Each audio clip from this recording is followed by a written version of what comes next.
familiar po tayo sa Holy Spirit. Amen? I hope na lahat po tayo is familiar sa Holy Spirit kasi yun nga po ang pag-uusapan po natin ngayon is infilling of the Holy Spirit at napakahalaga po ito sa ating pananampalataya. Amen? So number one, why we need to be filled with the Holy Spirit, it is because we're now in Christ. Amen? Because we are now in Christ, we cannot live with our own. Amen? So tayo po ay nasa Panginoon na, kaya hindi po tayo pwedeng mamuhay ayon doon sa ating kalooban because we have already the new life. Amen? Nung tinanggap po natin ang Panginoong Hesukristo as our Lord and Savior, nagkaroon po tayo ng bagong buhay at yun na po yung pinapamuhay po natin araw-araw because of the new life that Jesus give us in our life. Amen? Makikita po natin ito sa 2 Corinthians 5 verse 17. Therefore, if anyone is in Christ, the new creation has come, the old has gone, the new is here. Amen? So every day, yung bagong buhay na ipinagkaloob ng ating Panginoon ay tayo po ay nababago. Amen? It's not a one time na tayo po ay nabago, but every day ay tayo po ay nababago because of the Holy Spirit and because of our Jesus Christ that Jesus Christ who live in our life. Amen? So yun po yung isang number one, isa na why we need to be filled with the Holy Spirit. It is because we are now in Christ. Amen? So number two, ito nga po yung John 10:10. So we need to be filled with the Holy Spirit because the the the work of evil is he will steal our faith, he will kill our faith, our trust to Jesus Christ, and he will destroy our faith to our Lord. Amen. That sabi niya, the thief comes only to steal and kill and destroy. I have come that they may have life and have it to the full. Amen. So yung ibang translation is about, sabi ng Panginoon, I have come that they may have abundant life. Pero dito sa New Translation, sabi niya dito is have it to the full. Amen? Whole. Punong-puno po tayo. Buo po tayo dahil ang Panginoon ay pumunta po dito sa mundong ito para tayo po ay magiging buo para sa Kanya. Amen? At tandaan po natin, yung trabaho ng kaaway is to steal and kill and destroy. At lagi po natin itong maaalala kung tayo po ay puspos ng banal na espiritu. Amen? So number 3, God wants us to overflow with a purpose. Amen? So gusto nang napupuspos po tayo ng banal na espiritu dahil gusto ng Panginoon, nag-overflow po tayo with a purpose. Amen? So, with a purpose, with love, with peace, with joy, at tayo po ay mayaman, abundantly sa pagmamahal at yung kagalakan. At ito nga po yung fruit of the Holy Spirit na makikita po natin sa Galatians 5:22 verse 23. But the fruit of the Holy Spirit is love, joy, peace, forbearance, kindness, goodness, faithfulness, gentleness, and self-control. Against such things, there is no law. Amen? So kung lahat na ito sa atin ay nasa atin, hindi lang yung love, joy, peace, pero lahat na ito hanggang sa self-control is grabe yung pamumuhay po natin. Grabe yung pakikipag-partner po natin sa banal na espiritu. Amen? So, ito po yung mga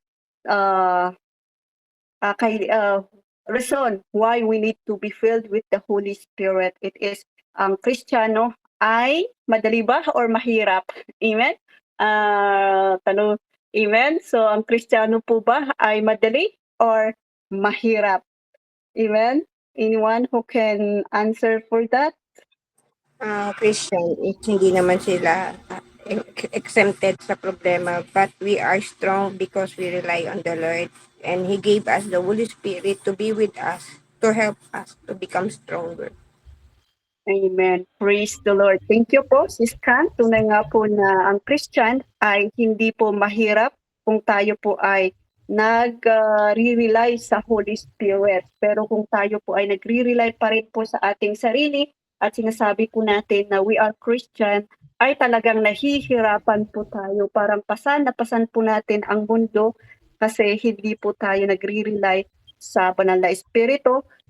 But the promise of the Lord ay sabi niya, kung ano yung kabigatan nyo, ibigay nyo sa akin, mag-rely kayo sa akin, at ako po yung bahala. Amen? Kaya pagtiwalaan po natin yung salita ng Panginoon at magtiwala po tayo na yung banal na Espiritu ay nasa atin. Amen? Kaya para hindi po mahirap ang pagiging born again or pagiging Christian po sa ating buhay. So ang buhay ng Kristiyano ay madali.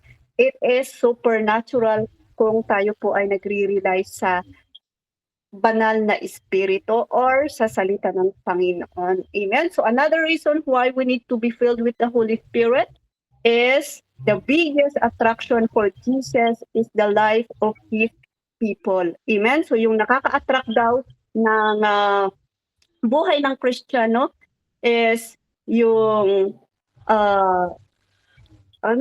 the biggest attraction for Jesus Christ is the life of His people. Amen? So yung buhay daw natin na nakaka-attract sa Panginoon is yung mabuting ginagawa po natin.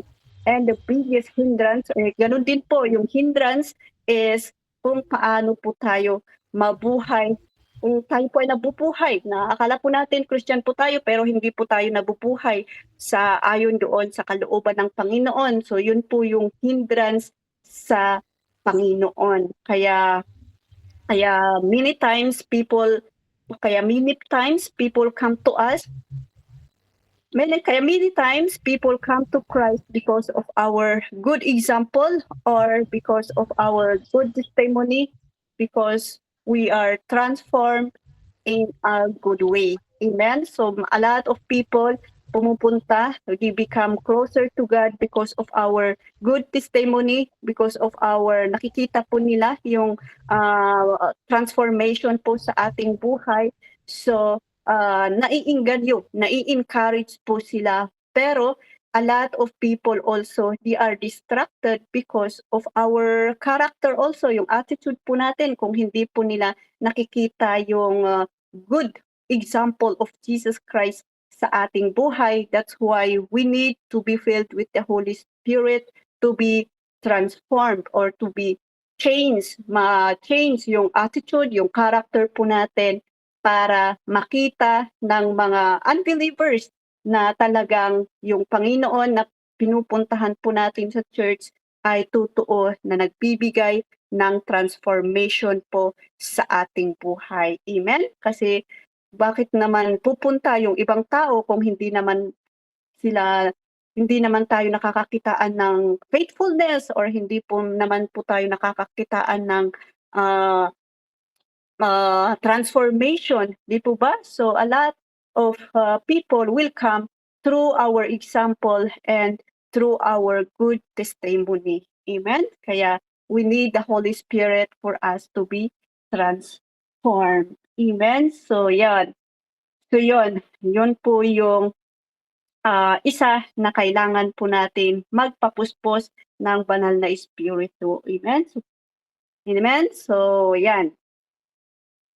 Amen. So sabi nito, how to be filled with the Holy Spirit.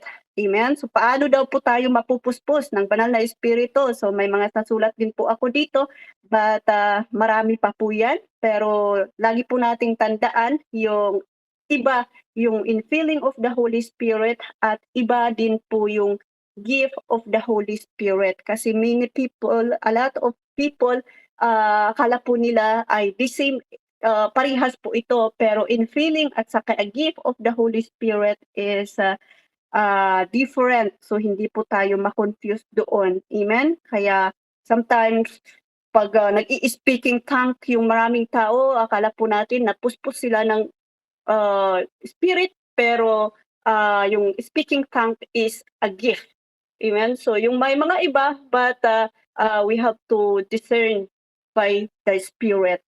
Amen? So sabi niya, so yan, so sabi ko nga kanina is the Holy Spirit is yung infilling of the Holy Spirit at saka gift of the Holy Spirit is different. Amen? So I hope na mapag-aralan din po natin po yan. Amen? So number 1, to be filled with the Holy Spirit is receive the Holy Spirit because He will give the power to be witness of Christ. Amen? So, kailangan po natin i-receive ang power of the Holy Spirit. Nandito na isulat po yan sa Acts 1 verse 8. But you will receive power when the Holy Spirit comes on you, and you will be my witnesses in Jerusalem and all Judea, and Samaria, and to the ends of the earth. Amen? So ito po yung pinaka-basic na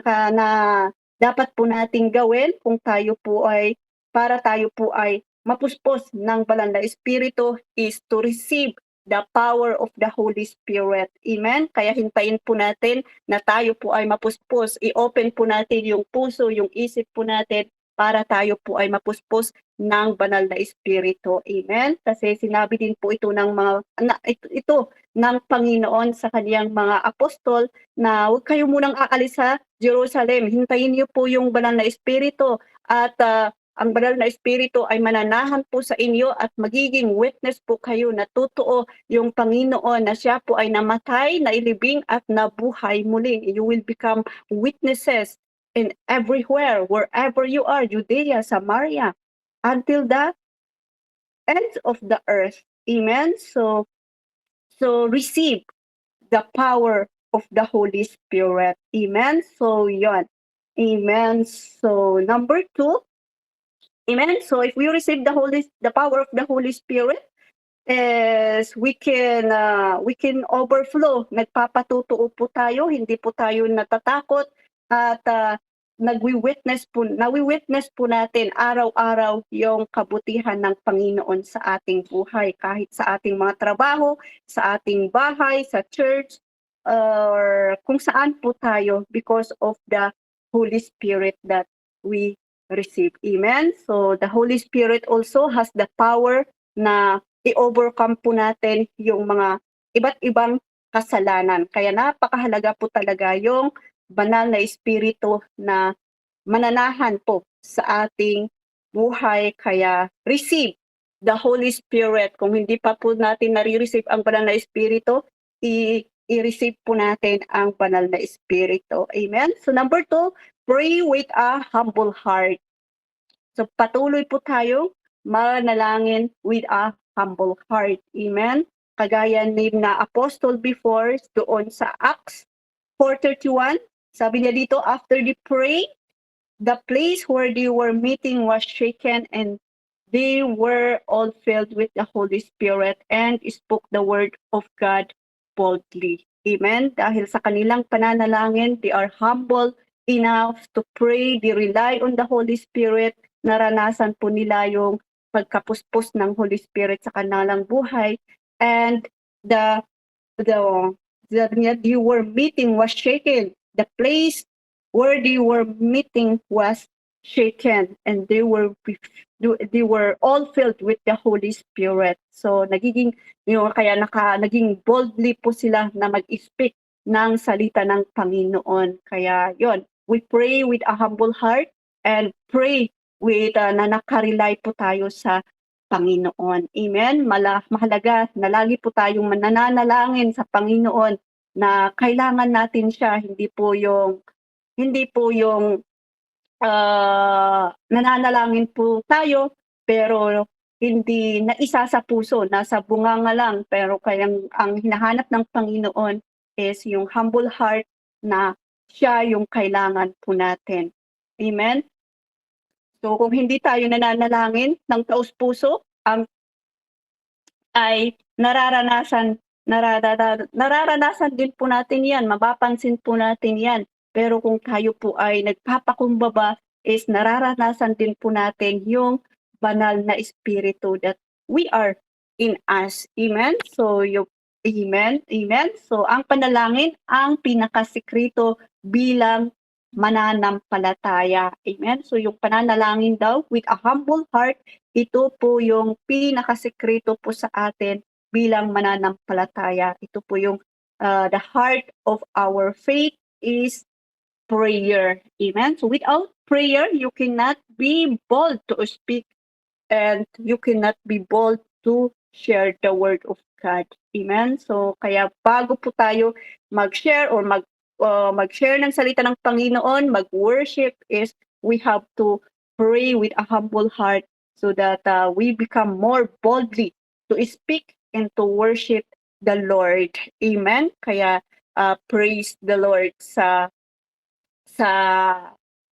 mga nananalangin po ng taos-puso with a humble heart. Amen? Amen? So patuloy po tayo na manalangin continually kasi mahalaga po ito kahit hindi po tayo tatayo sa pulpito or kahit hindi po tayo mag-share ng salita ng Panginoon, kahit nakikinig lang po tayo, is kailangan din po natin manalangin dahil anuman po ang babasahin po natin or mapapakinggan po natin ang salita ng Panginoon is it is easy na ma-receive po natin. Amen?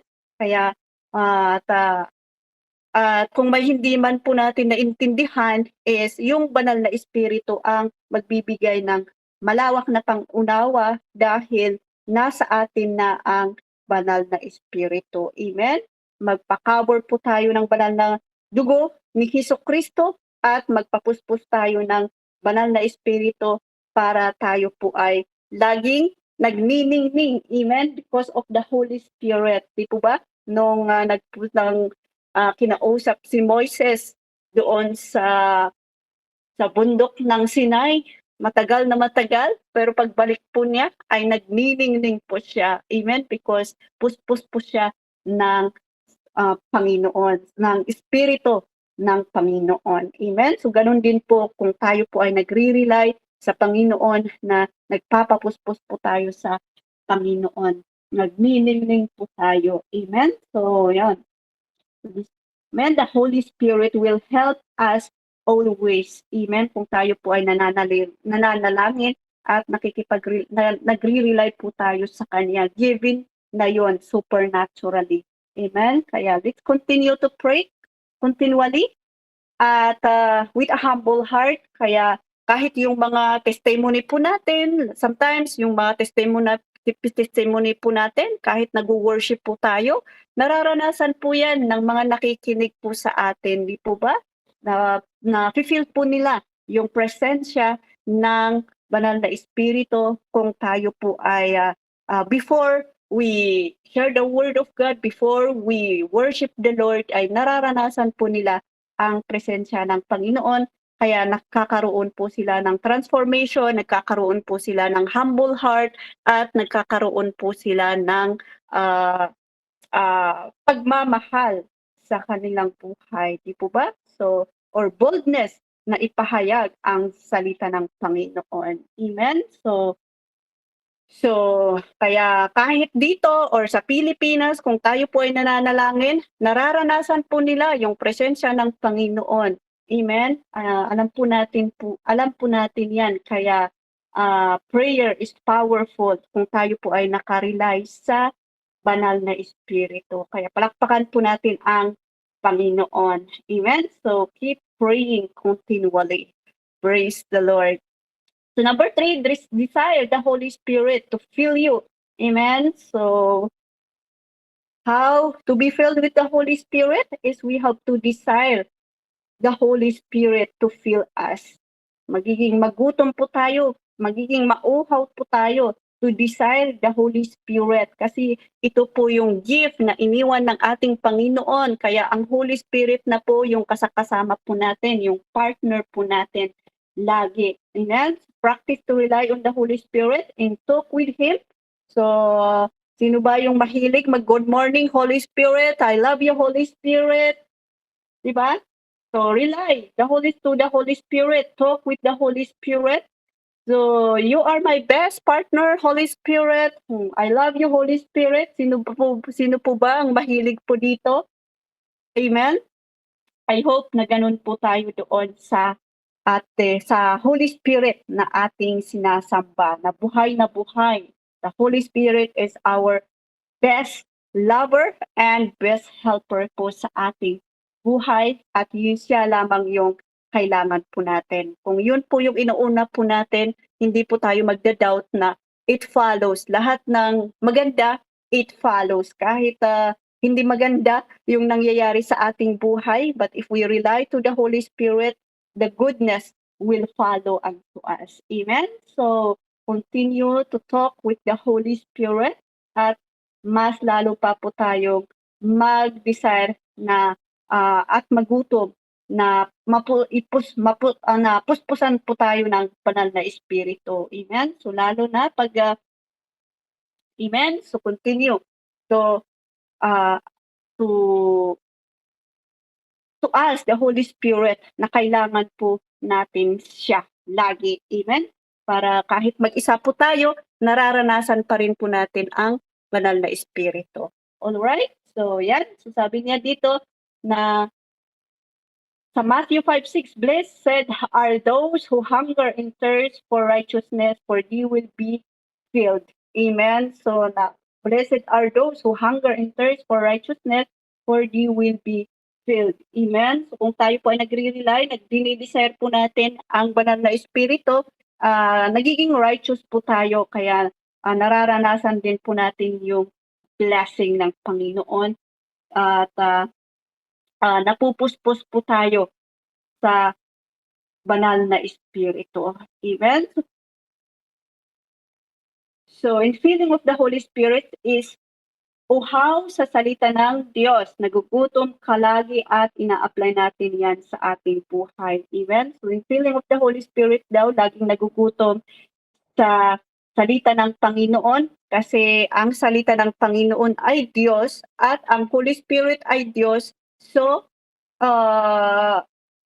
ang salita ng Panginoon din ay banal na espiritu, kaya kauhawin po natin ang salita ng Panginoon, dahil yan po yung i-remind ng banal na espiritu po sa atin. Yung salita ng Panginoon, yun po yung bubuhay ng banal na espiritu para lagi ma-remind po tayo. It give living, it life into our life, na nagbibigay ito ng buhay sa ating buhay. Amen? So number 4, surrender your life to Jesus. Amen? So para tayo po ay mapuspos ng banal na espiritu, surrender po natin ang ating buhay. Amen? Sabi sa Galatians 2 verse 20, I have been crucified with Christ, and I no longer live, but Christ live in me.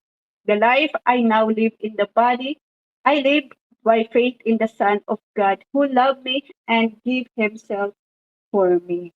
Amen? So, hindi na po tayo nabubuhay sa atin, because we are already crucified with Christ, and I no longer live, but Christ lives in me. Amen? So, amen? So, we have a surrendered heart to Jesus. So, sabi niya dito, many Christians are committed to church. Then, a lot of people, a lot of Christians born again are committed to church, willing to serve, to do everything what is needed to the church, but not crucified to Jesus. Ito po yung danger, no, sa ating buhay, na ang dami-dami po nating ginagawa sa church, naglilinas po tayo, sometimes nagse-serve po tayo a lot. We do everything, pero we are not surrendered to Jesus. Not fully surrender, kaya nga ang taong gumagawa ng division is yung tao din na nasa loob ng church. Ang sisira ng church ng mga tao din, church ay ang mga tao ding nasa loob, hindi pwedeng galing sa labas. Ang sisira sa loob ng church, di po ba? Kaya napaka-ginger po ito. Kaya pansinin po natin, kahit lagi matagal na po tayong nagsuserve, nag-umaawit, nag-share ng salita ng Panginoon, if there is correction, rebuking, uso pa rin ang tampururot, uso pa rin ang immature Christian because a lot of people are committed to church but not fully surrendered. Amen? So i-check po natin ang ating mga sarili kung we are fully surrendered. Amen? I hope na mag-level up na po tayo. Mag-level up po tayo sa pagsiserve ng sa salita ng Panginoon. Kung nag-commit man po tayo ng mistake, accept it and surrender to the Lord. Kasi pag lagi po nating sinusurrender, kahit masakit, mabilis po tayong mag-grow. We rely to the Lord. Amen? So, lahat po ba na surrender po natin ang ating mga future, yung future po natin, na surrender ba natin sa Panginoon? Yung pag-ibig po natin, yung pamilya po natin, yung career, mga family, yung anak po natin, na-surrender po natin ba sa Panginoon? Marami po tayong dapat i-surrender, yung business, yung finances, partner in life, ano pa ba, yung employer po natin, yung kaaway po natin, ano pa ba, yung possession po natin, yung identity po natin, and yung mga idols po natin. We have to surrender to the Lord kasi we need to die on ourselves. Kailangan po nating iwanan sa yung sinabi po natin kanina, the past is gone and the new is life. The new life is coming. The new life is here. So we are in Christ. We have to die ourselves and we receive the new life. Kaya lahat po talaga i-surrender po natin. Masakit man po ito, but if we want to live in Christ, is God will make it a way. Iaayos po niya ang ating buhay. Amen? So surrender our life to Jesus. We are no longer live in our life, but Jesus lives in our life. Amen? So by surrendering Him everything, we will experience freedom. Amen? Kalayaan po ang may experience po natin kung tayo po ay nagso-surrender po sa Kanya. So kakaroon po tayo ng pagmamahal, joy, peace to serve the Lord. May aalis man, joy pa rin ang mararanasan mo. It's praise the Lord pa rin. May papasok, praise the Lord pa rin kasi you in yourself, you surrender it already to the Lord. Amen? So be still that you are serving the Lord. Iisa man ang audience mo, tatatlo, go ahead because you surrender it already to the Lord. Amen? So serve the Lord with a surrender heart. Amen? So no longer I, but Christ who lives in me. Amen? So number 5, mahaba-haba pa po ito, 119 na po. Amen? Praise the Lord. So number 5, confess and repent. So kailangan po nating mag-confess and repent. Desire the intimacy of the Holy Spirit. So 1 John 1:9, if we confess our sin, He is faithful and just and will forgive us our sins and purify us from all unrighteousness. The word confess, God says you do not need to pay your sin. Amen? Ang salita ng confess ay hindi ibig sabihin na sinabi ng Panginoon na kailangan mong pagbayaran ang inyong kasalanan. You just need to confess and repent and accept that you commit sin and be willing to change. Be willing to be transformed. Magpabago ka sa Panginoon and receive the new life. The new life na pinagkaloob ng Panginoon po sa atin. Amen? So receive the new life that na ibinigay ng ating Panginoon. So napakahalaga yung i-confess po natin ang ating kasalanan and repent. Amen? So number 6, claim His promise by faith. Amen? So i-claim po natin yung promise ng Panginoon. Ano ba yung mga promise ng Panginoon? We are victorious. Darating ang mga trouble sa ating buhay, but sinabi po niya, tinapos na niya ang lahat ng ito. We just need to be strong. So hindi inalis ng Panginoon yung paghihirap dito sa mundong ito, but yung promise po niya ay tagumpay na po tayo. Amen? And we have the Holy Spirit. So sabi niya, 2 Corinthians 5:7, for we live by faith, not by sight.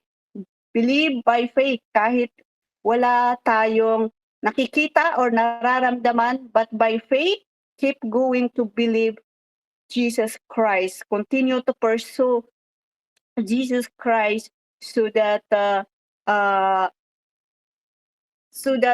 we have the Holy Spirit na magre-remind po sa atin na lahat nga ng hindi magandang gawain po dito sa mundong ito ay pinagtagumpayan ng Panginoon. Kaya lagi po nating isipin na tayo po ay magtagumpay kahit hindi po natin nararamdaman po yun, kahit hindi po natin nakikita, but in confessing that we are victorious by faith, we are victorious. Amen? So claim His promise by faith. Amen? So, Amen. 7, to be filled with the Holy Spirit is studying the Bible. So kailangan din po nating mag-study ng Bible. You will not know the Holy Spirit if you don't study the Bible. Amen. Totoo po ito. Hindi po natin malalaman ang banal na espiritu kung hindi po tayo nagbabasa ng salita ng Panginoon at hindi po natin ito ninanamnam. Hindi lang po natin ito babasahin. Diba? Kailangan i-meditate po natin, namnamin po natin para mas makilala po natin ang banal na espiritu at magiging matured po tayo. Hindi na po tayo magiging pabebe sa pananampalataya. Amen? So, sabi niya dito, it is possible to know the Word of God but not filled with the Holy Spirit. Totoo po din po ito. So it is possible to know the Word of God. We have the knowledge of the Word of God, pero we are not filled with the Holy Spirit. Example, ang mga ito is mga theologian, may mga archaeologists, marami ito. They have the study, the history, but they are not filled with the Holy Spirit. Pero maganda po yun kasi tayo na filled na Holy Spirit is mas na-acknowledge po natin na totoo yung salita ng Panginoon. Pero yung mga full of knowledge and wisdom is but they are searching about the history, about the kung ano yung nangyari before, they are not filled with the Holy Spirit. So depende po yun. Pero mayroon ganito. Amen? So, but I hope we receive the Holy Spirit. Kaya kailangan po talagang we go back to the basic one. Ano yung basic kanina? Receive the power of the Holy Spirit. Kailangan po nating i-receive ang banal na espiritu. Amen? So let us not forget to receive the Holy Spirit. Kasi kahit maalam po tayo sa salita ng Panginoon, kung wala yung banal na espiritu, hindi po natin na-receive, is wala din po. Wala din po yun. Kaya we have to be filled with the Holy Spirit by studying the Word of God, and we have to understand, meditate, pagbulay-bulayan po natin po yan. Amen? Kaya may mga napapansin din po natin, matagal na po sila sa church, talagang mature po sila sa salita ng Panginoon, pero it's not filled with the Holy Spirit. So may mga bago naman, pero if they receive the Holy Spirit, mas madali po yung pag-improve, pag-mature po nila, pag-increase ng kanilang understanding, level of understanding of the Word of God, kaya mabilis po silang mag-grow. Amen? So let us rely to the Holy Spirit and receive the Holy Spirit. Amen? The Holy Spirit is real kasi ang Holy Spirit is totoo, real po yan. Amen? Amen. So yun, the Holy Spirit, you need to go back to the, amen. So sinabi ko po yun. So napakahalaga ang Holy Spirit sa ating pagiging Kristiyano. Amen. Kaya kahit ang ating bansa, example din po, yung ating bansa is, we are living in Christian, pero hindi naman po talaga na-receive ng lahat ng tao sa bansang Pilipinas ang banal na espiritu. Kilala lang po tayo as a Christian, but it's not filled with the Holy Spirit. Kaya hindi po tayo nagse-serve with the power of the Holy Spirit. Kaya let us continue na ipag-pray po natin ang ating bansang Pilipinas, tayo din, para mapupus, we have to receive the Holy Spirit. Amen? We are the highest country busy sa social media because we are not filled with the Holy Spirit. Amen? Madali po tayong maguyo dahil hindi po tayo puspos ng banal na espiritu. So, amen. So marami na po tayong natutunan. So sabi niya dito, madali lang po ito. Ano na bang oras?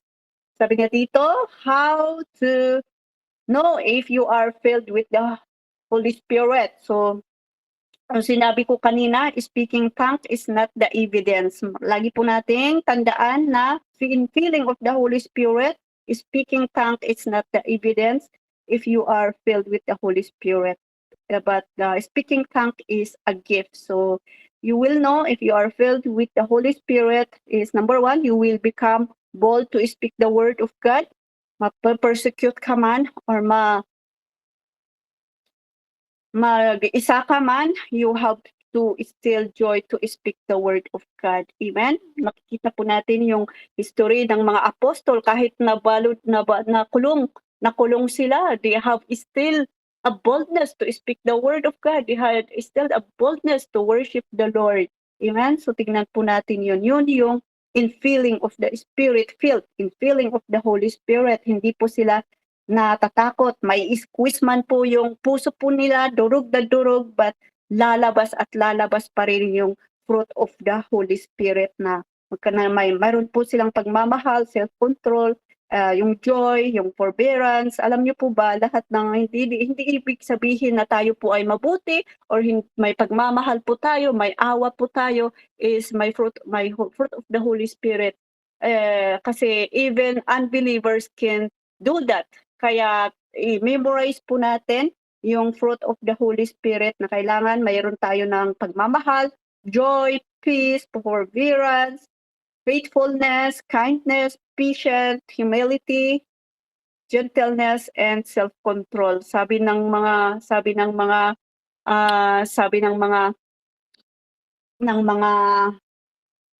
matatagal na filled ng Holy Spirit, pag by self-control daw po tayo sa ating sarili is kuhang-kuha po natin yung pure love na ipinagkaloob ng Panginoon. Kaya napakahalaga din po yung self-control sa ating buhay, hindi lang yung love, peace, joy. We have to have self-control. Amen? So let us evaluate ourselves if the Holy Spirit is live in our heart. Magpadurog po tayo sa Panginoon. Ito po yung laging sinasabi ni Sister Vicky na magpadurog. Amen? Magpadurog po tayo sa Panginoon. So number 2, Holy Spirit control your life. Hindi ikaw ang nagkukontrol ng buhay mo. Amen? So, yung Holy Spirit na po ang nagkukontrol ng buhay mo kung ikaw ay puspos ng banal na espiritu. Amen? Mapapansin mo din na kung mahal na mahal mo isang bagay or mahal na mahal mo ang isang tao at doon nakapokus, kung ikaw ay nananampalataya, ay magkakaroon ka ng self-control na uunahin mo ang banal na espiritu. Amen? Kahit mahal na mahal mo ang kaaway mo, is ang Holy Spirit ang magkukontrol pa rin po sa iyo at magtuturo na mahalin mo ang kaaway. Amen? Mahalin mo ang kaaway. Kaya kahit mag-away kayo ng asawa niyo, kung inuuna mo yung Holy Spirit, ang Holy Spirit pa rin ang magtuturo po sa inyo kung paano mamahalin ulit ang inyong asawa. Amen? So Holy Spirit, kaya unahin pa rin ang Holy Spirit para siya yung mag-control po sa ating buhay. So kung ikaw ang nagko-control ng buhay mo, you are not in the Holy Spirit. You make your own decision. Kung ikaw ay ginagawa mo yung decision mo, pinipili mo kung saan mo gusto makinig, pinipili mo kung saan saan sino ang kinakasama mo, is you are not in control with the Holy Spirit. Kasi si Jesus, kahit saan siya magpunta, he is always ready. Dahil the Holy Spirit is in him. Amen? Amen? So, kung konti lang problema, nagpahilat na tayo sa tinig ng kaibigan po natin or sa ibang tao dahil tayo po yung nagpo-control. But let the Holy Spirit lead us to the next level. Amen? So, i-allow po natin ang banal na espiritu na i-lift up po tayo sa next level na pananampalataya na siya nga yung magkukontrol po sa atin. Amen? So, the Holy Spirit is hindi kaaway ang banal na espiritu, but He is in control for us para tayo po ay mamuhay, magiging dependent po tayo sa Kanya. Amen? So number 3, you depend on God's power and His righteousness. Amen? Lagi po tayong nagdi-depend sa kapangyarihan ng Panginoon at ang Kanyang, hindi po lang in His resources at ang yung resources. So you trust Him na kaya kang gamitin na kahit impossible.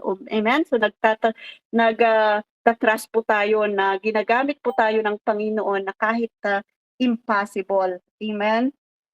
Amen. So, kaya maniwala tayo na ang kapangyarihan ng Panginoon ay nasa atin kung tayo po ay dumidepende po sa Kanya. Nagtatrust po tayo sa resources ng Panginoon. So, number 5, you live peace, satisfaction, joy, love, and peace. Hindi na tayo na kinukulang. Amen? Nagkakaroon na po tayo ng peace and kasiyahan na kahit wala man po tayo, but we are satisfied. Amen? Nag-overflow ang satisfaction sa ating buhay at lagi po tayong nagpapasalamat. Praise the Lord. Thank you, Lord. Mga ganon. So, number 5, you always witness that Jesus Christ is Lord in your life. Amen? So, ito po yung pinaka-best na we are filled with the Holy Spirit, na we witness po natin ang kabutihan ng Panginoon, na totoo ang Panginoon na siya po ay buhay na buhay sa ating buhay. We become witnesses kasi nga ito yung basic na sinabi ng Panginoon na receive the Holy Spirit for you to be witness that Jesus Christ is alive. Amen? So we are now sensitive to the Holy Spirit. Amen? So you are full. Punong-puno po tayo ng pag-asa because of Jesus Christ. Punong-puno po tayo ng faithfulness, tiwala dahil sa Panginoon at ang banal na espiritu ang magre-remind ng lahat ng ito kung ang partner po natin ay banal na espiritu. Amen? So always remember that in Christ we are always victory because Jesus Christ is victory at pa-remind po ito ng banal na espiritu. Kung tayo po ay victory sa isang bagay, expect more na we will have victory in another thing. We will always victory because of the Holy Spirit. Amen? So, yun lamang po. I hope na may natutunan po tayo about the Holy Spirit and continue to love the Holy Spirit. Always rely to the Holy Spirit. Lagi po tayong mag-surrender na kailangan po natin ang Holy Spirit and para tayo po ay mag-level up na. Amen? So, I hope na wala po akong nasaktan. I hope yung salita ng Panginoon po dito, kung may nasaktan po man, is surrender po natin sa Panginoon and receive the power of the Holy Spirit so that we will go to the next level of our faith, to the next maturity of our trust and faith to our Lord Jesus Christ dahil gagamitin po tayo ng Panginoon. Lalong-lalo na dito sa healing deliverance, I hope we become more mature, hindi na tayo magiging emotion, but through the power of the Holy Spirit. Amen? So, tayo po ay manalangin. Thank you, Jesus. Thank you, Father. Thank you, Holy Spirit. Maraming salamat sa salita mo na tunay, O Lord, na ang inyong banal na espiritu ay reality po sa aming buhay. Kaya maraming salamat. Patuloy mo po kaming hubugin, palakasin, patatagin ugad, na tunay ugad na yung na-receive po namin na banal na espiritu na ipinagkaloob mo po sa amin ay magiging totoo po sa aming buhay. At ito na po, O Lord, yung partner po namin wherever we are, in Jesus' name, that you have said into your word in Acts 1:8 that we will receive the power of the Holy Spirit for us to be witnesses in other places, Judea, Samaria, and until the end of the earth, oh God. Kaya Lord, let it be, Father, that the Holy Spirit will overflow into our life now. We will never be the same, but we will always increase our faith in trust for us to be witness that Jesus Christ is our Lord into our life in the almighty name of Jesus. Magniningning po lagi kami, O God, because the Holy Spirit is in our life in the almighty name of Jesus. Kung kami man po, O Lord, ay nagkulang, the Holy Spirit will remind us to repent and to confess our sin, O Lord, and ibalik mo po kami, O God, that we have the power of the Holy Spirit. So thank you, Jesus. Thank you, Father. Thank you, Holy Spirit. In Jesus' name, amen. Amen. Thank you po. Back to you, Sister Kath. Praise the Lord. Thank you so much po, Sis Ed, for sharing the word of God. So, dako na po tayo sa insight. Before we proceed, I would like to welcome Sister Rayeli. Sis Jen ba to? Sister Rayeli May. Ayan, welcome po, Sister Raylene. So, kindly send your prayer request po sa ating chat inbox. Anyone po na gusto mag-insight, the importance of Holy Spirit. It gives the believers spiritual power, inner guidance, and strength to live like Jesus Christ. It also helps us to become stronger in our faith. Give us the courage to speak about God's word na hindi tayo natatakot. And also, it also produces fruit of spirit, love, joy, peace, and patience. And it also helps us to overcome sin and to mold our character. It also gives us clear direction and help us to pray, to intercede to other people as well. And also it gives us comfort, to give us God's peace and assurance during our hard times. Yun po yung nagbibigay ng Holy Spirit sa atin. So, napaka-importante po na we know what's the importance of Holy Spirit. Meron pa po bang gusto mag-insight? Sis Anne, Sis Elvira, pawala-wala si Sis Jenny Lynn eh. Sis Jonelyn, Sis Ayman, Sis Jeranis. Baka gusto niyo po mag-insight. Sis Jenna, may natutunan po ba tayo? Wala po gusto magsalita. Andyan pa po ba kayo? Hello po, rinig po Amen. ba? Andito pa. Praise the Lord. Ayan. Praise God, Sis Eds. Thank you sa napakagandang message na yung binigay regarding sa Holy Spirit. Ayan. So, good morning, Holy Spirit. Sino pa bang ako? Rega Daniel ba? Rega, anit iftikize, be od beat anit lessons mi kabemtov, od meat sheb sham.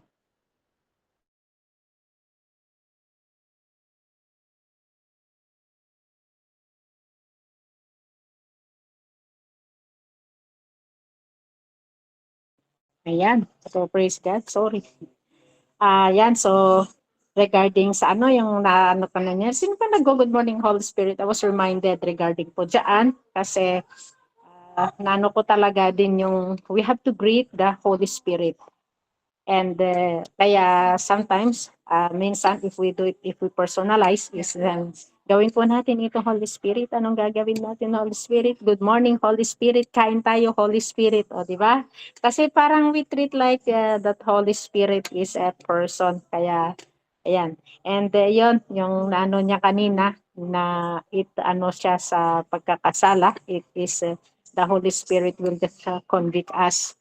Kasi minsan, akala kasi natin na maganda yung yung ginagawa natin pero hindi pala it is against the will of God, and it is only the Holy Spirit could not tell that.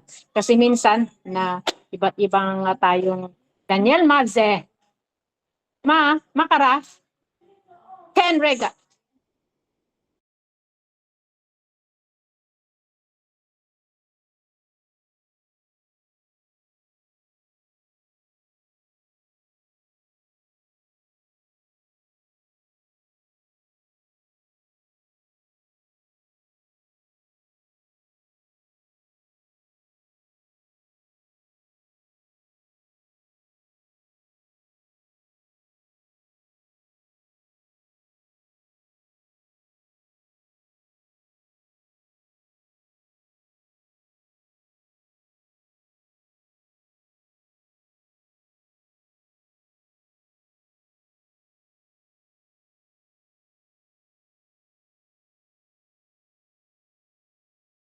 Nawala po si Sis Elvira. Ayan. So, minsan, kasi, uy, tutuloy ko, dito kasi yung mga alaga ko, kaya kahit gusto kong magsalita, tapos ayan, so yun, minsan, kasi galing po tayo sa iba't ibang culture, iba't ibang belief, iba't ibang status, di pare-pareho, parang ang akala kasi natin, meron yung natin, na maganda naman yun. Kaso nga lang, it's only the Holy Spirit can define kung hindi talaga maganda. And we must be sensitive dito. Kasi, loloze, Sarek ze kapit Daniel, loze kakaloy, bliadan.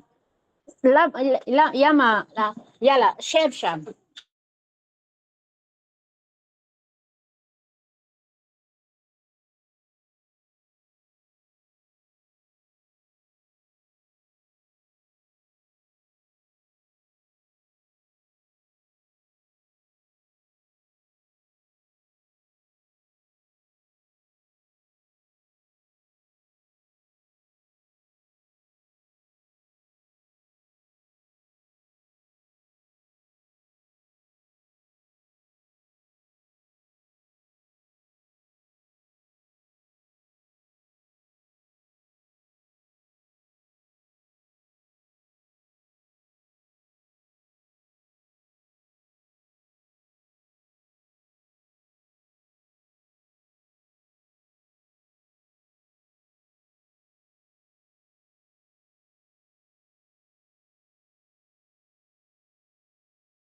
Balikan na lang po natin Sis Elvira. Anyone pa po gusto mag-insight?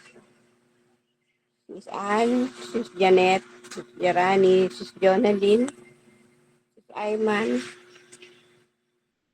Baka may gusto po mag-insight or go ahead, Sis.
Ito, sis Alice. Parang Sabihin ko, kailangan, sis, go ahead, sis Janet. sorry. Ah, sorry, sis na pero yun nga po, na-bless ako dun sa ano, sis na is the Holy Spirit. Sabi nga dun sa John 14:26, but when He is our helper talaga. Natuwa din ako kasi yung experience ko na yung, may time kasi dumating din ako sa sitwasyon na talagang siyempre sa anak ko, nakasakit siya. Yung parang kahit matagal na, totoo na yung parang minsan habang nagtatagal tayo sa Lord, kala mo natin na pag nasa Lord na okay na lahat, pero hindi eh, parang the more you want, yung parang gusto mo talagang makilala, the more dadalhin ka na parang mas lalo kang dinadala ng Lord dun sa sitwasyon na parang minsan ang hirap, pero salamat sa banal na Espiritu kasi alam mo yung meron akong words na yung Bible verse na every time na-encounter ko yung parang mahirap sa tingin mo. Pero yung nire-remind ako ng Holy Spirit, yung word na greater is He that is in us than this world. Kaya minsan yun yung thank you sa Holy Spirit kasi yun yung word na talagang laging nagre-remind sa akin na who is God. Minsan kasi pag nasa sitwasyon ka, parang I mean, in real talk tayo, di ba? Minsan pag nasa sitwasyon ka ng parang napakahirap kasi may anak kasi akong na tamaan ng kidney, stage 5, kidney failure siya. Parang doon ako sa point na, Lord, yung parang, in real talk, parang nagtanong din ako sa Lord. Kasi syempre, as a mother, syempre, napakasit yun pa yung anak ko na paborito. Dumating, naglilingkod ako sa Lord, nagpipray sa ng panalangin, pag may sakit, I keep on praying yun. Talagang ano ko.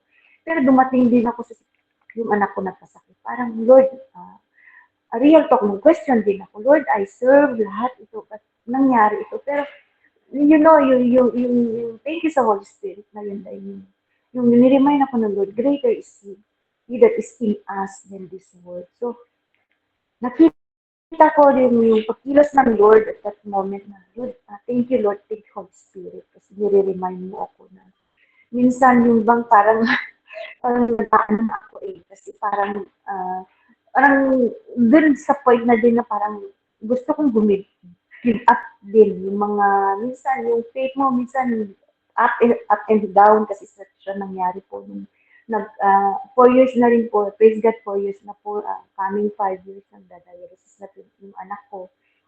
Pero praise God kasi thank you sa Holy Spirit kasi yun din, siya yun din yung nagpalakas sa akin. Naging helper ko until now.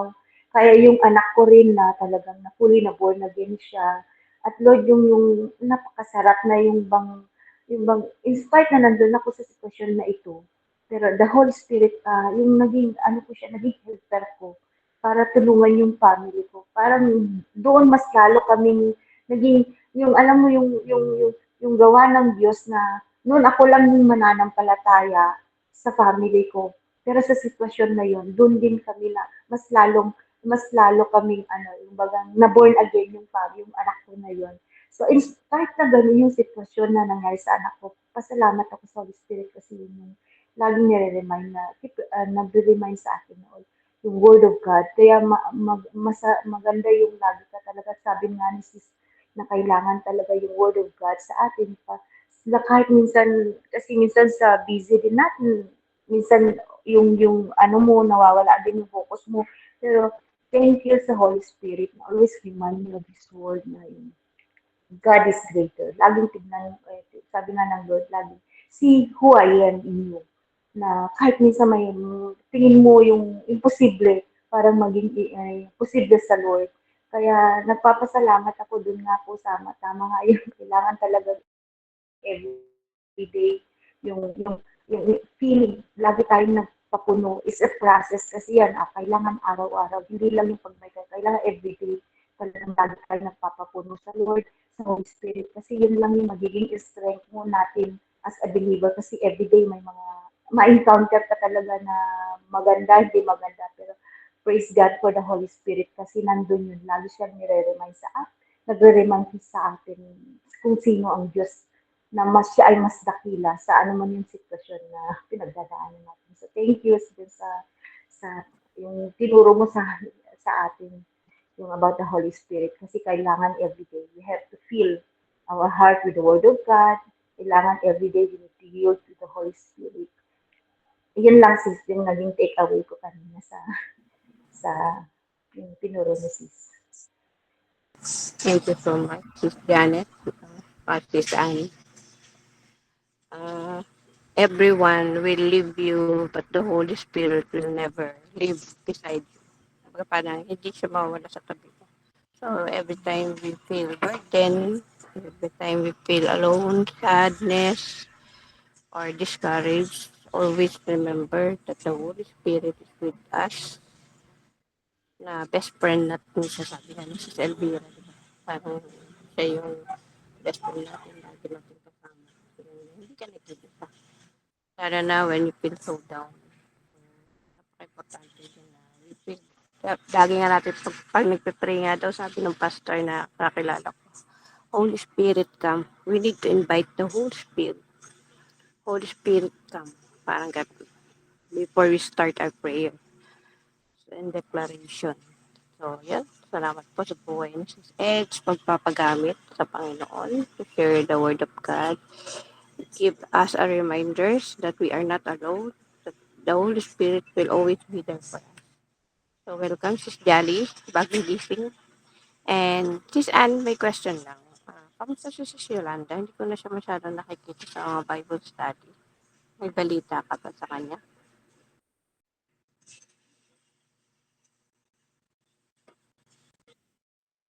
Sis Yolanda.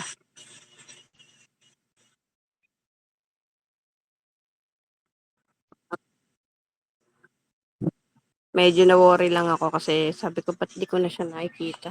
Parang